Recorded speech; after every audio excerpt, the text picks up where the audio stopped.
Hey everybody, Wave 3 News Meteorologist Ryan Hoke here with a Sunday morning edition of the Hokey video blog. We did have some freezing fog around this morning. A lot of that has dissipated as the sun has come up, so those travel issues with a few slick spots should be getting less and less likely as we go through time here. Hey, let's talk about today's Hokey weather fact. We're talking about blizzards. Yeah, no blizzards in the forecast, no snow even. Well, at least no appreciable snow in the forecast here, at least in the next 7 to 13 days or so. But let's talk about the fact that blizzards do not need snow actively falling to be blizzards. You just need blowing snow. So winds of 35 miles per hour sustained for 3 or more hours with blowing snow, that's it. You actually don't need the snow to fall to get a blizzard. You can tell your friends you learned that on today's Hokey weather fact. A little bit of low visibility still here and there on the Ohio River, but things have improved greatly. You'll see that now from our Kentucky One Health SkyTrack camera in Jeffersonville at the harbors. We're still holding on to fog, though, in Seymour, 0.3 of a mile, roughly 1/4 of a mile of visibility up there. Here in Metro Louisville, though, yes, we're about 3 miles visibility. Kind of like a hazy look to it, not necessarily dense fog anymore. Thank goodness. We're below freezing on all counts around Wave Country. Those pavement temperatures have been crucial this morning once again. We can zoom in here to the Jeffersonville camera from the Indiana Department of Transportation and see that most of the fog is going away at this time. Temperatures on the pavement, the road surface, still below freezing though, so watch for a slick spot or two until those come back up. On the Kentucky side of the river, it looks like we're pretty good though. Pavement temps in the mid-30s. Few clouds moving in overhead at this time.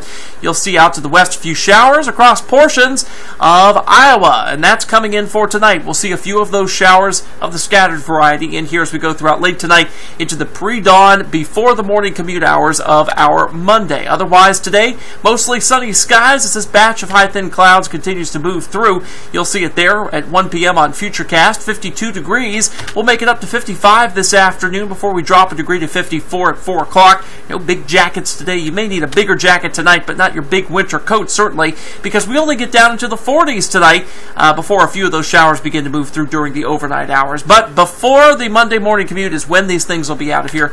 Don't expect any travel problems there. Here's a look at the 7-day breakdown. Wanted to break down the forecast for the end of the week because you'll see that not only do we have another rain chance on Wednesday that's very small, but as we head towards Saturday, those temperatures very much warm up with those small rain chances in tow.